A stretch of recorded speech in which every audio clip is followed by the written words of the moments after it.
Estamos de volta, pessoal. Segundo bloco, segunda parte aqui, com a live talk de 11 horas da manhã com Alisson Pinheiro, pastor da Hope Kingdom Culture.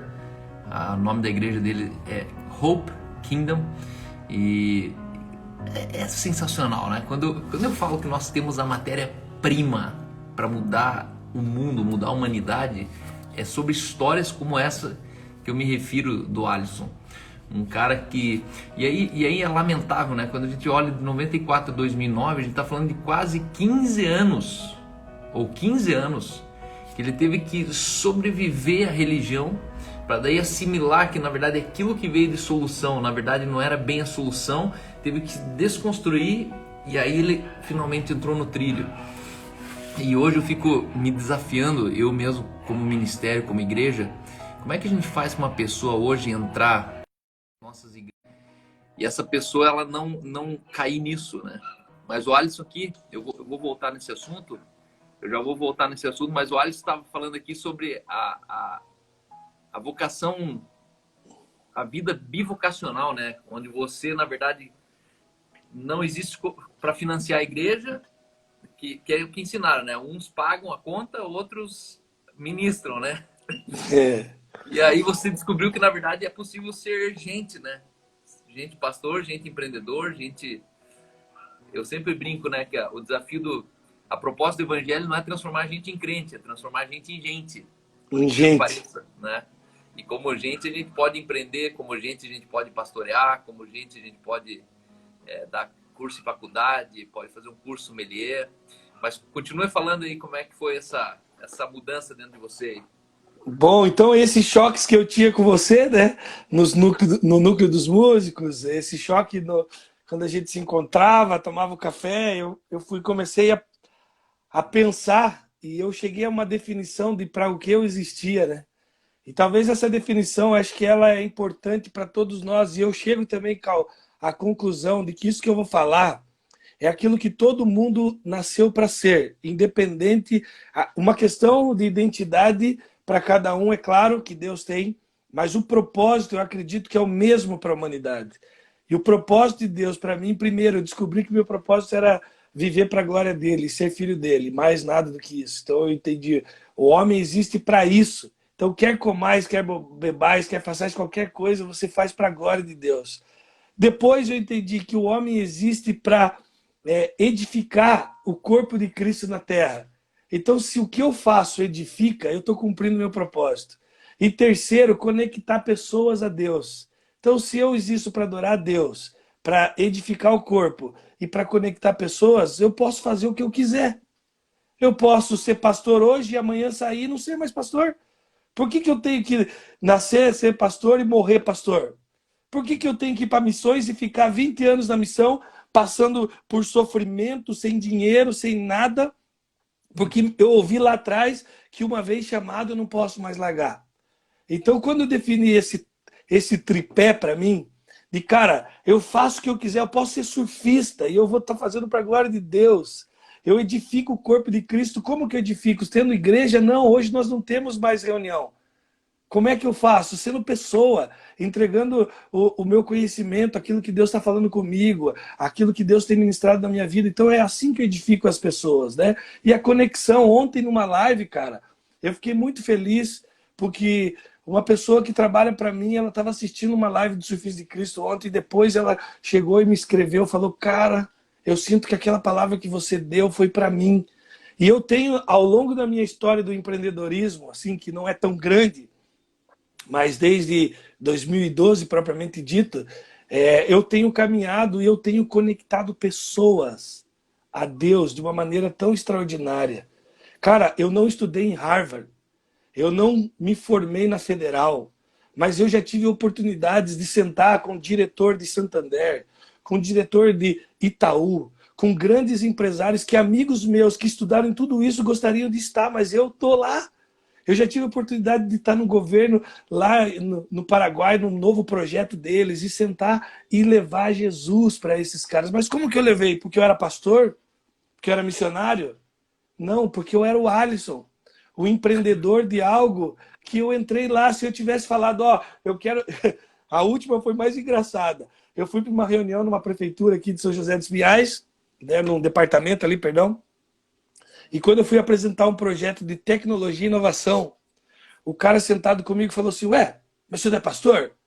Eu falei, sim, sou pastor. Ele, não, peraí, mas você não veio falar de tecnologia e inovação? Me falaram que ia vir um pastor aqui e eu estava preparado para ouvir agora.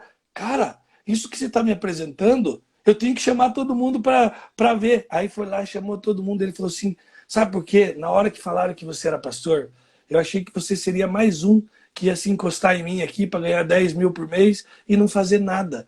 Mas o que você tem de projeto, eu preciso para minha cidade. Então eu quero te ouvir. Agora, por que eu estava lá? Porque eu fui com o título de pastor? Não, mas por causa da inovação tecnológica, por causa daquilo que Deus tem construído. Enfim, quando eu entendi isso, Cal, que foi você um dos responsáveis a me fazer compreender que eu podia ser o que eu quisesse, e você tem essa vida, né? Você a cada 7 anos você abre mão da tua comunidade e você vai viver com a tua família e depois você volta. E cara, eu fico vendo que pastor tem essa paz de espírito de abrir mão da sua igreja, né? E ir ter um tempo com a sua família. Cara, quem tem hoje liberdade para dizer assim, ó, eu vou largar isso aqui, eu vou largar a faculdade de Direito que eu estudei por causa do meu pai para ser músico, ou enfim, né? Às vezes as pessoas ficam presas àquilo que construíram. E quando eu entendi esses 3 pontos ali que eu falei, o propósito da minha vida, que era adorar a Deus, edificar a igreja na terra e conectar pessoas a Deus, cara, aí eu vivi livre e eu passo a ter uma vida tão, cara, digo assim, tão suave mesmo, sabe? De poder estar em paz, de poder ter uma igreja também. E aí a nossa igreja hoje, né, é focada exatamente nessa construção. Eu creio que nós estamos aqui para formar líderes e não líderes, formar pessoas, cristãos, que consigam conviver numa sociedade sem se corromper e implantar a cultura do reino de Deus ali, sendo ele na sociedade. Jesus diz, eu não peço que os tire do mundo, mas os livre do mal. E ele ainda diz, eu pedi, e assim como você me enviou, Pai, eu quero enviá-los para o mundo. Nós temos que estar lá, precisamos estar lá fora. Né? Esse foi o ponto da virada, assim, para eu, né, começar a viver desde 2013 ali essa realidade. E hoje eu me sinto pisando na terra. Ainda não estou no centro, no sentido, ainda não cheguei aonde Deus falou que eu queria e aonde eu planejei. Mas eu já me sinto assim, já atravessei a fronteira e já estou caminhando para o centro dela e estou muito feliz. Olho para trás, tudo valeu a pena, né? Até mesmo os sofrimentos, porque Deus já tinha me falado que ia fazer isso comigo, então valeu a pena a frustração com amigos, me frustrei muito nesse meio tempo, com pessoas que me abandonaram, me frustrei com lideranças, mas, cara, tudo isso fazia parte desse plano perfeito de Deus que a gente não tem compreensão clara até que a gente caminhe mais perto dele e sinta no espírito, né? É interessante que Paulo fala isso no final de Gálatas 4-5. Ele fala, Cristo nos libertou para viver uma vida livre. Permaneçam nessa liberdade. Nunca mais aceitem sujeitar-se a nenhum tipo de escravidão. Nunca mais. Paulo ele fala assim, ó, até hoje era de um jeito. Jesus veio, morreu, ressuscitou, derramou o Espírito Santo, vocês nasceram de novo. Quem ressuscitou agora é Cristo e agora permaneçam nessa liberdade. Ou seja, tudo que te aprisiona é anticristo. Um casamento que te aprisiona é anticristo. Uma grande empresa com 1000 funcionários que você tem é anticristo. Uma igreja com 300 mil pessoas pode ser um anticristo. Por quê? Tudo que compromete sua liberdade não vem do Senhor. É verdade. E aqui é muito forte isso que você falou, porque na verdade é muito elefante preso a pé de banquinho. Sabe aquele elefantinho que era criancinha? E aí, enquanto era filhotinho, estava ali no pé do banquinho, o banquinho era pesado. Aí o elefante vai crescendo, chega uma hora que ele só tem a referência que tem um banquinho. E de repente você olha o cara, ele tá preso a um emprego de R$ 5.000, que na verdade não vale nada aquele emprego. Só que É ele tem verdade. uma mentira subconsciente falando assim, cara, sem esse emprego aqui eu não consigo pagar minhas contas. Mas sério mesmo que é o emprego que paga as tuas contas? Ou será que é o senhor do teu emprego? Será que é o senhor da tua vida, né? É E, desse jeito. e aí é um ponto de falar assim, cara, qual que é a diferença de um crente ou não crente com esse pensamento? A gente como crente pensa igual não crente. E aí que eu entendo que a proposta de Cristo sobre a terra não era vir transformar a gente em crente. Era vir Sim, transformar a gente em humano, só que redimido. Viver, e aí eu sempre digo, né? Viver graça é entender que nós somos divinamente terrenos.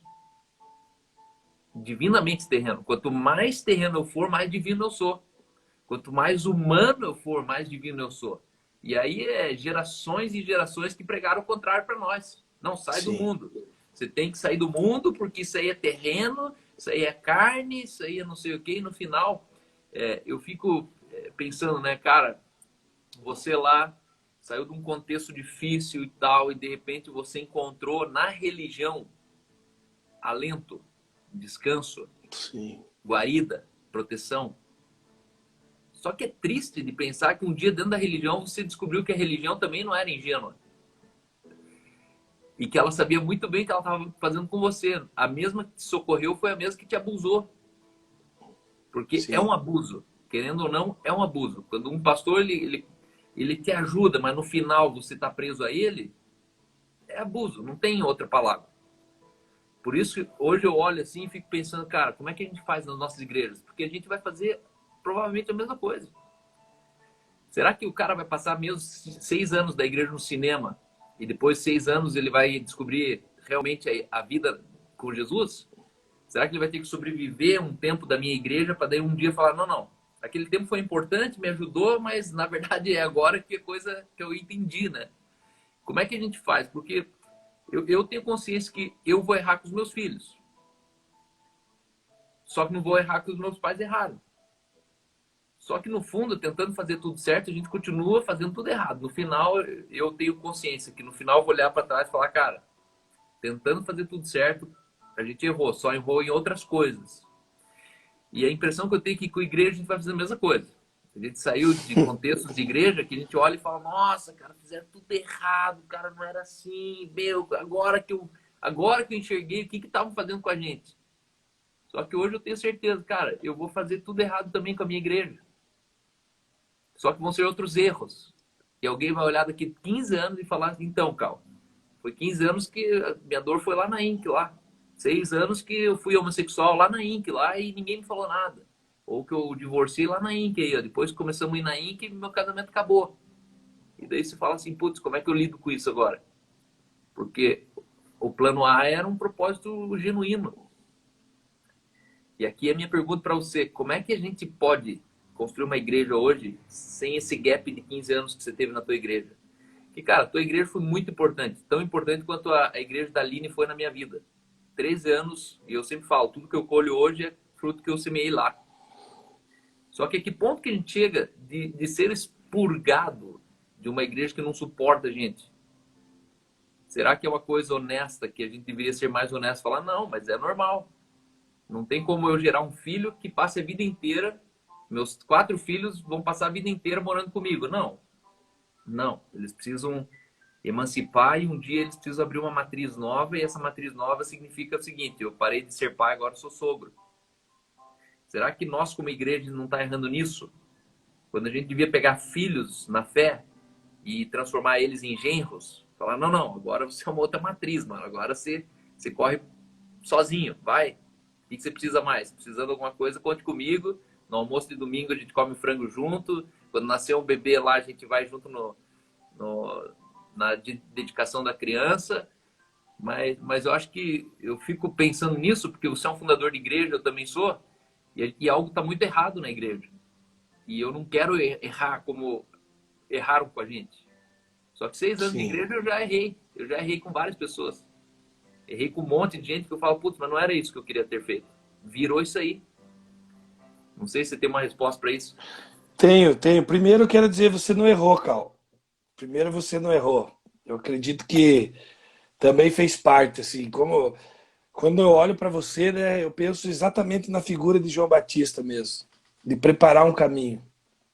Eu penso que Deus escolheu você para minha cidade, eu posso falar, né? Não só, não quero ir tão longe assim, eu sei que contexto Brasil também, mas quero falar de Curitiba específico. Eu acho que você, naquele momento, né? E como eu conheço você, eu sei o que você pensa, eu sei quem você é.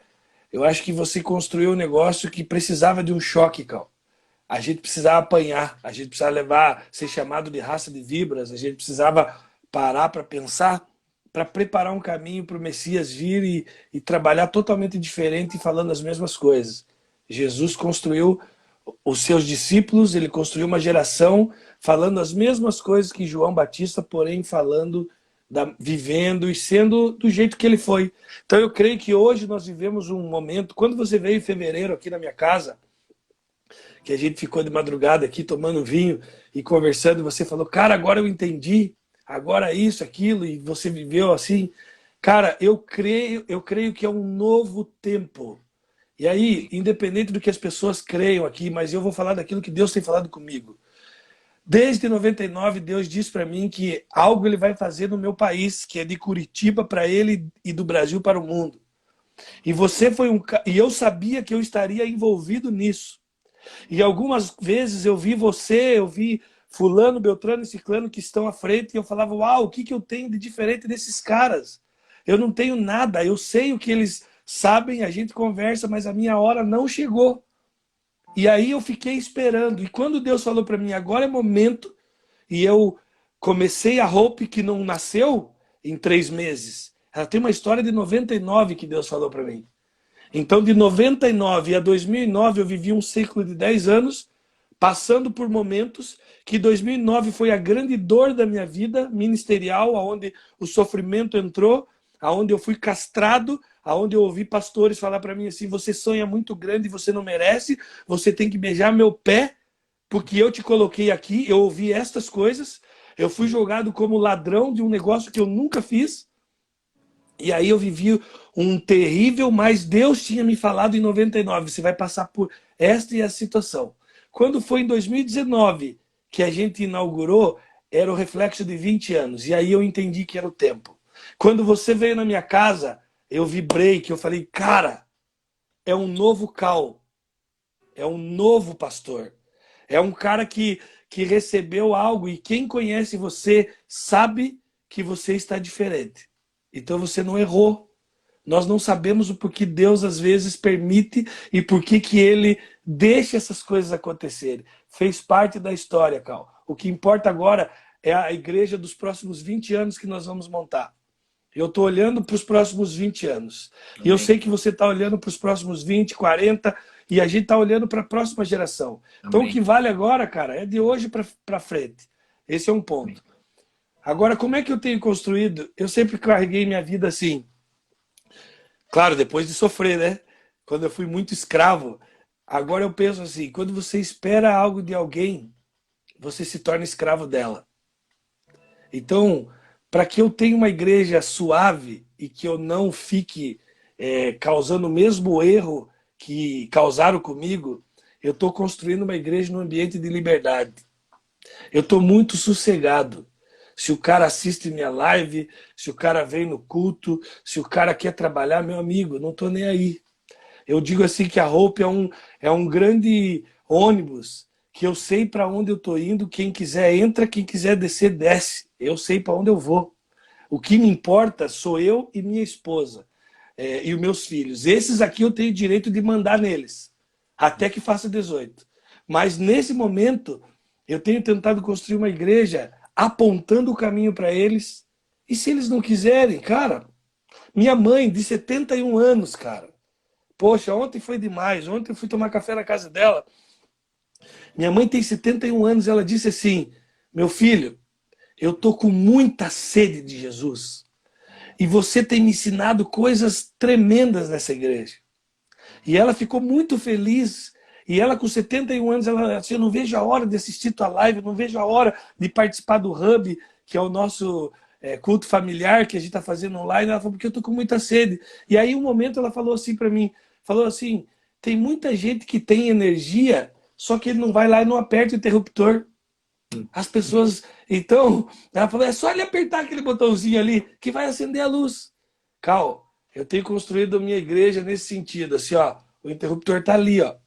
Ande no escuro e vai lá e aperte. Eu não sou sacerdote de ninguém, nem da minha casa eu falo isso. Aquela história que eu sou sacerdote do lar é mentira, não é bíblico. Eu não sou sacerdote do lar. Eu sou responsável pela minha vida com Deus. A única coisa é que eu sou marido que vou apontar Jesus. E minha esposa, em muitos momentos, ela me conduz para mais perto de Jesus. Então, essa história do sacerdote, então teria que parar se ela não me apontasse o caminho. Então, se eu não sou sacerdote da minha casa, eu não sou da minha igreja. Eu sou um irmão em Cristo que descobriu uma verdade, um novo alimento e está muito satisfeito. Hoje eu digo assim, cara, eu gostaria de fazer parte da minha igreja. Não é por causa dos usos e costumes, das coisas. Eu não tenho muita gente, eu não estou com lugar. Cara, é porque a gente está descobrindo um Jesus cada vez mais perto. E aí, assim, você falou de... Cara, qual que é a resposta? A minha resposta seria construir um ambiente de liberdade. Uma frase tua, o reino de Deus não tem portão. Você sempre me falou isso. Você disse assim, sabe por que, que o irmão do filho pródigo... por que, que o pródigo voltou? Porque era o pai que estava no portão e não era o irmão. Você me falou isso. Se fosse o irmão, ele nunca teria voltado. Porque o irmão ia colocar ali, não, você fez isso aqui na tua casa. Mas como foi o pai deixou ele entrar. Nós estamos procurando construir nesse sentido. O reino não tem portão. Você vai e volta, você fica se quiser, se você não quiser. Cara, eu sei que tem gente que é da minha igreja, que vai na outra igreja ali, cara, e tá tudo bem. Tá tudo bem, vai lá na House, vai na Inc, vai onde você quiser. Tá ótimo, sabe? Cara, eu sei de um casal que a gente aconselhou, que ele foi buscar conselho com outro pastor. Eu falei, cara, tá tudo ok, vai lá. Eu falei, até quem sabe ele pode conduzir melhor, né? E eu tô livre disso. Então, assim, cara, acho que esse ambiente da liberdade é o principal. A questão do erro, talvez a gente cometa alguns erros, né? E eu diria assim, quero não cometer muitos erros. Tenho tentado caminhar para não cometer com eles. Talvez o erro que a gente pode cometer, Cal, seja o erro de dar um ambiente cada vez mais livre. E aí não ter controle. Porque quando não tem controle, talvez o cara erre e eu deveria ter segurado ele. Mas eu quero que as pessoas sejam livres para elas não viverem no ambiente de castração que eu vivi.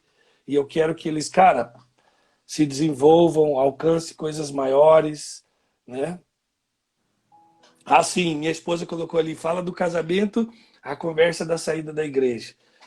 Quando eu cheguei para sair da minha igreja, de 25 anos que eu estive lá, eu falei para o meu pastor exatamente isso. Falei, pastor, sabe como eu me sinto? Eu me sinto como um filho que cresceu num lar e ele encontrou uma esposa e agora ele vai casar.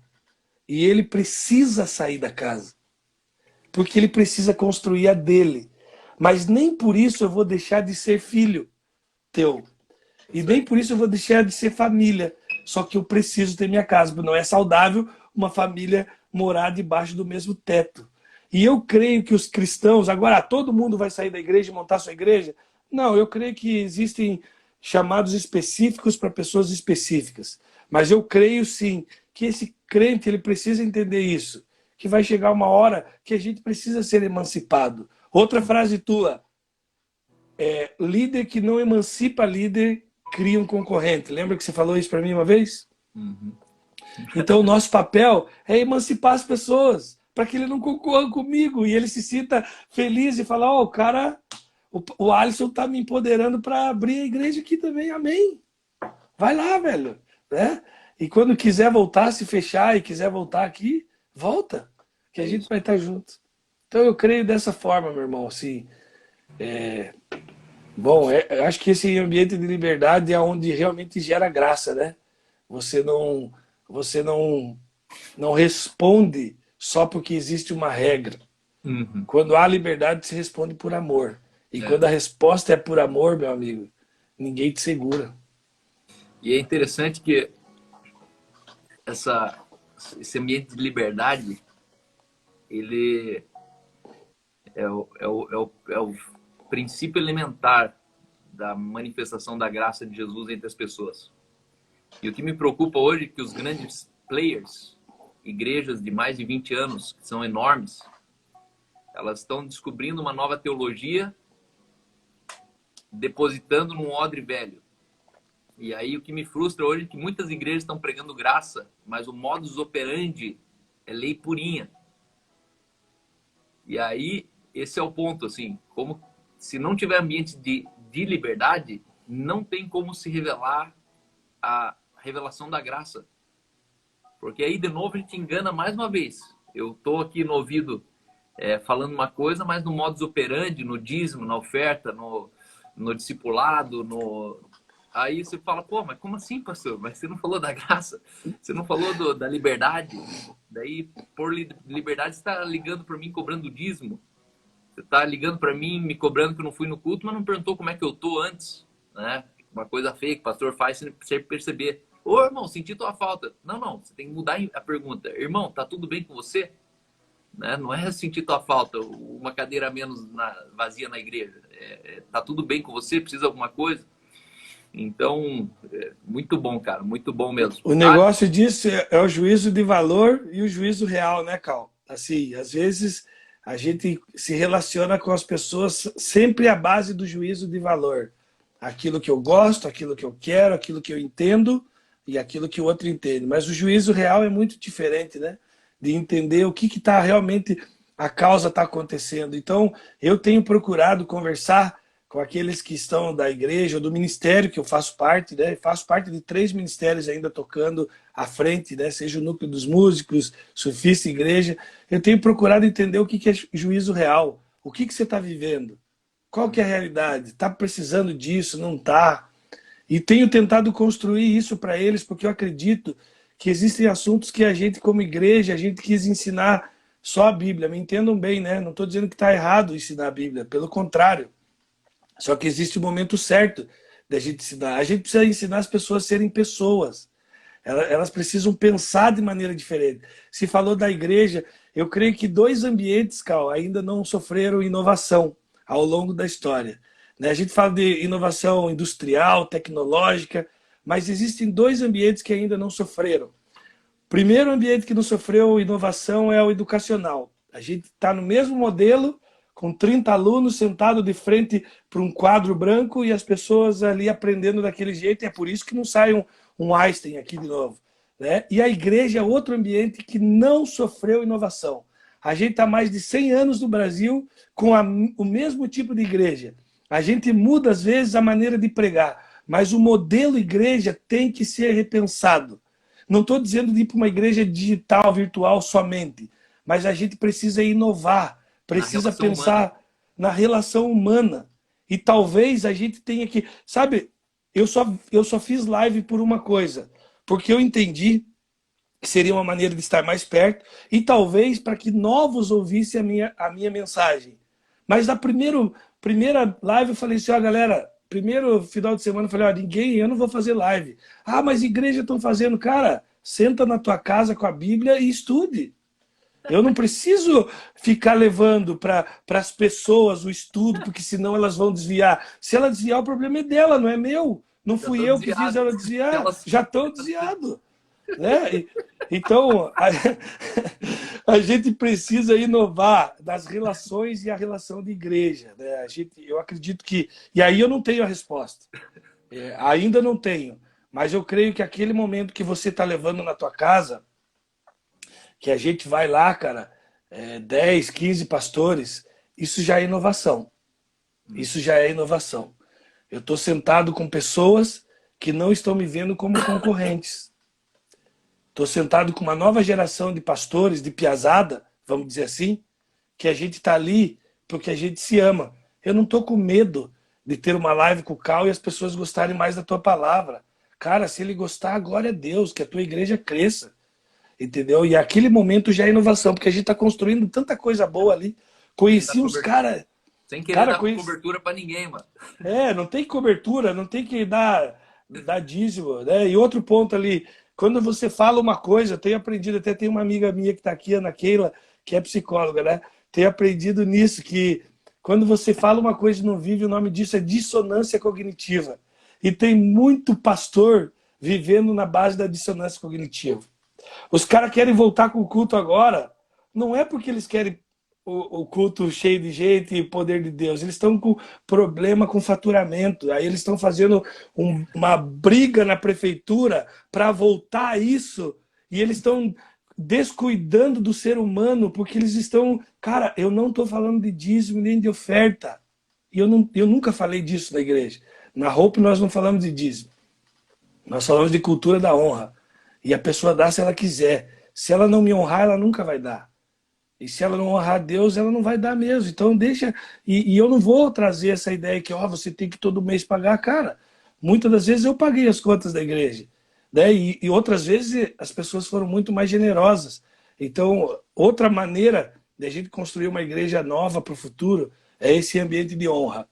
Onde a gente entenda que as coisas têm que ser feitas por amor e por honra.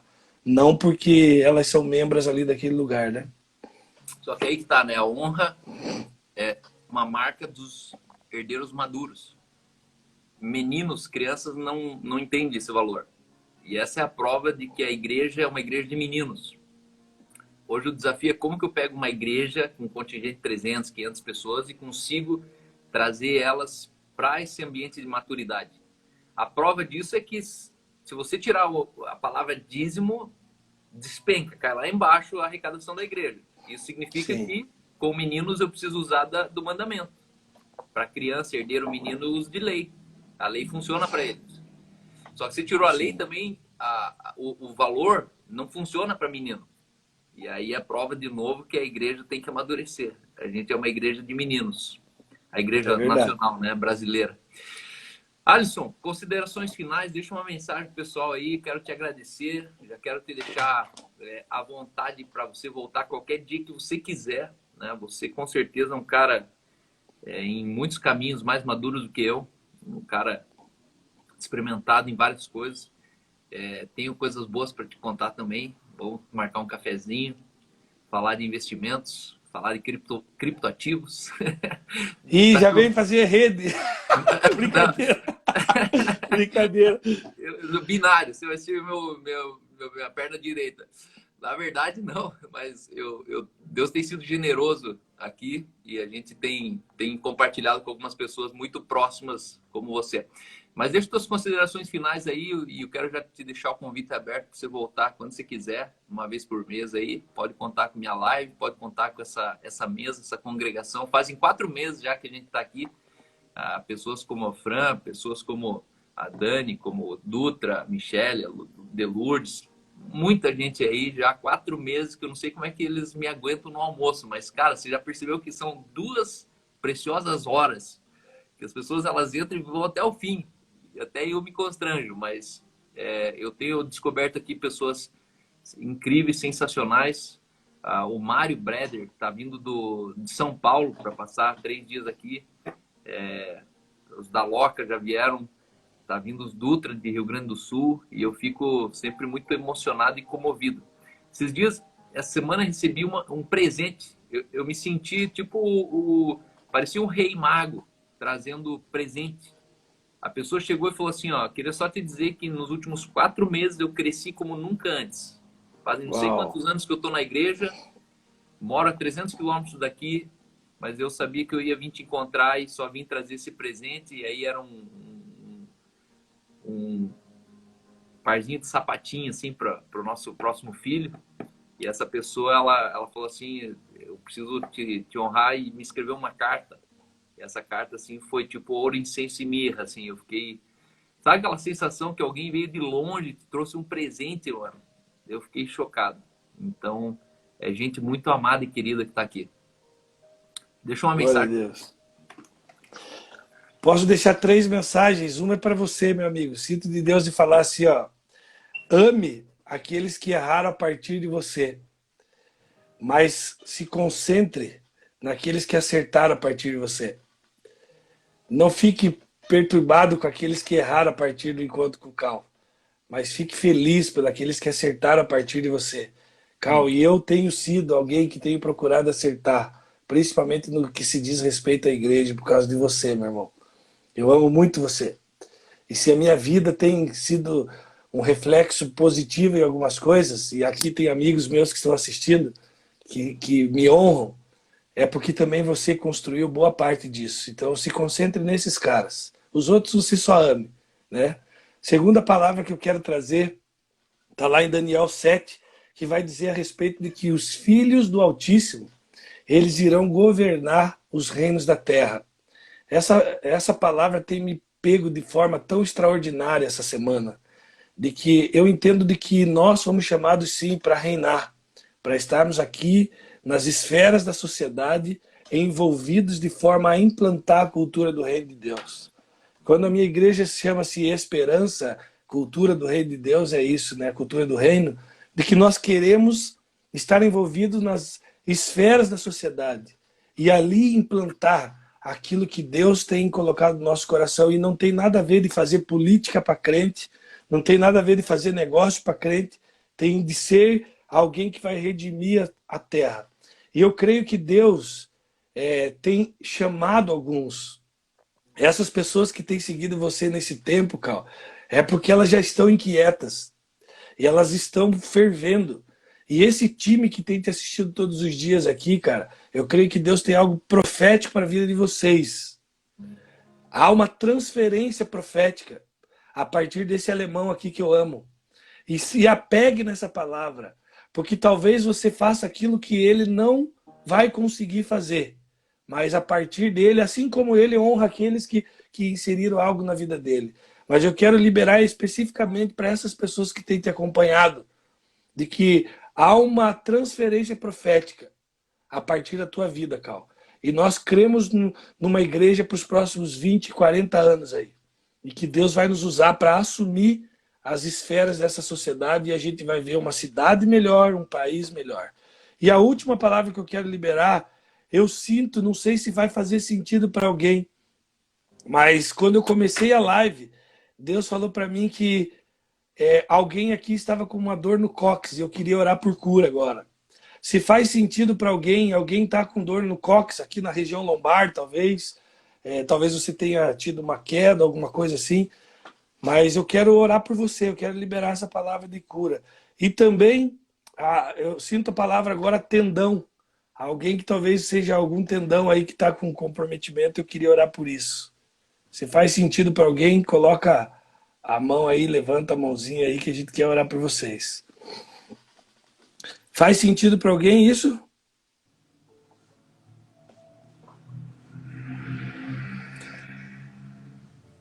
Bom, mas mesmo assim a gente vai orar por cura. Ali, faz sentido. Glória a Deus. Uau, faz sentido.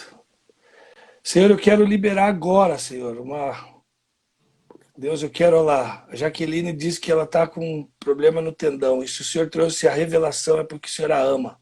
É porque o Senhor tem carinho nisso. E eu quero declarar agora, em nome de Jesus, que esse tendão seja curado agora, restabelecido. A Ana Paula que está dizendo sobre lombar, sai agora a dor, em nome de Jesus. Dor, eu te digo que você não é legítima na vida da minha irmã.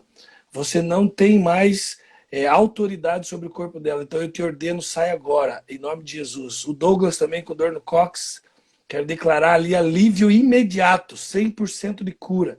Nós declaramos agora, dor, você não é bem-vinda. Nós te ordenamos, sai agora, em nome de Jesus, e uma restauração no cóccix dele, que seja os ossos, toda a parte de ligamento, enfim, tudo isso seja restaurado, em nome de Jesus, para que seja prova do seu amor sobre ele e de poder que o Senhor tem sobre a vida de cada um dos teus filhos. Senhor, a Bia aqui dos Santos, perdão, a Bia dos Santos, eu quero declarar agora toda inflamação no ciático saindo agora, em nome de Jesus.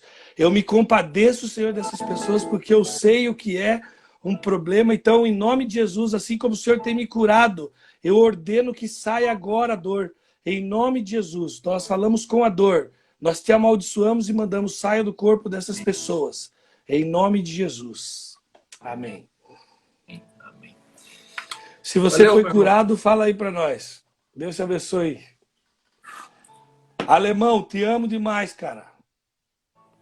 Te amo demais, meu irmão.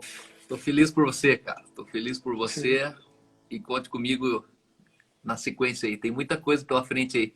Já marquei nossa confraria aí, já vai ser dia quarta-feira que vem. E aí a gente vai estar junto aí. Uau, quarta que vem, show de bola. É. Vamos lá. Mas se tiver um tempinho aí, me dá um toque pra gente tomar esse cafezinho. Beleza? Amém. Eunice, vou estar orando por você então, tá? Essa perna vai voltar ao normal agora. Ajustando aí tudo, em nome de Jesus. Amém. Amém. Valeu, irmão. Beijão pra Vai? Paulo. Valeu. Valeu. Pessoal, obrigado. Obrigado. 2 horas, praticamente 2 horas de live. Você, firmão aqui. Eu agradeço muito. Agradeço essa família. Esse é um cara assim brilhante. É um cara, sabe? Essa é a prova de que é possível ser igreja sem estar no mesmo quadrado. É possível ser irmão sem estar debaixo de nenhum tipo de patriarcal. E quero agradecer vocês. Segunda-feira, pessoal, segunda-feira eu vou estar aqui com o Pedro Penido. Pedro Penido é um cara brilhante que eu encontrei ele anos atrás. Ele é pastor da Hillsong de São Paulo. Conheci ele na Austrália. E o Pedro Penido vai estar com a gente aqui falando um pouco sobre a vida, aquilo que ele tem feito, aquilo que tem acontecido na Hillsong, um pouco dos bastidores. E eu estou muito feliz. Semana que vem recebi uma sugestão muito boa e aí eu quero ver com vocês para a gente fazer uma live sobre oração em línguas.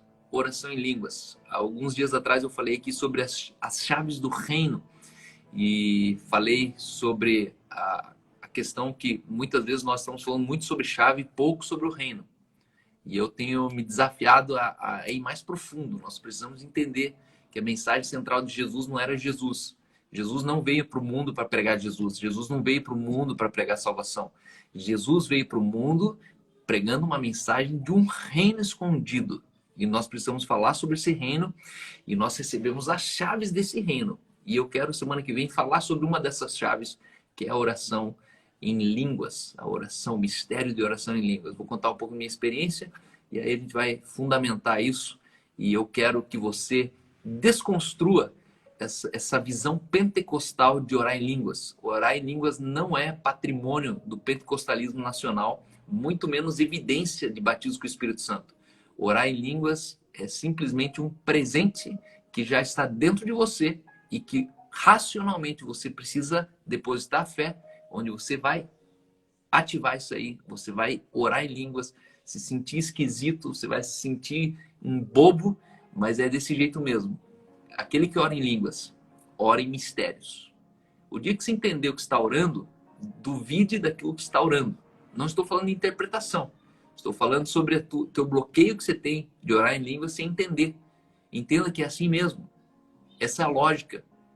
Mas qual é a lógica? Não, a lógica é que não é para ter lógica. É sabedoria celestial. Sabedoria do alto. Sabedoria que confunde os sábios. Tá bom? Fran, beijo para você. Gisele, Elaine, Ana, a Paloma. Todos vocês, pessoal. Deus abençoe vocês. Bom final de semana. Domingo à noite, 7 horas da noite. Se quiser entrar com a gente ao vivo, sei que você com certeza deve acompanhar alguma igreja, mas passe o final de semana congregando. Passe o final de semana trazendo pessoas na sua casa. Faça um bom churrasco, faça uma pizza, faça um fondue, faça alguma coisa, mas congregue. Alegrai-vos no Senhor. Outra vez vos digo, alegrai-vos.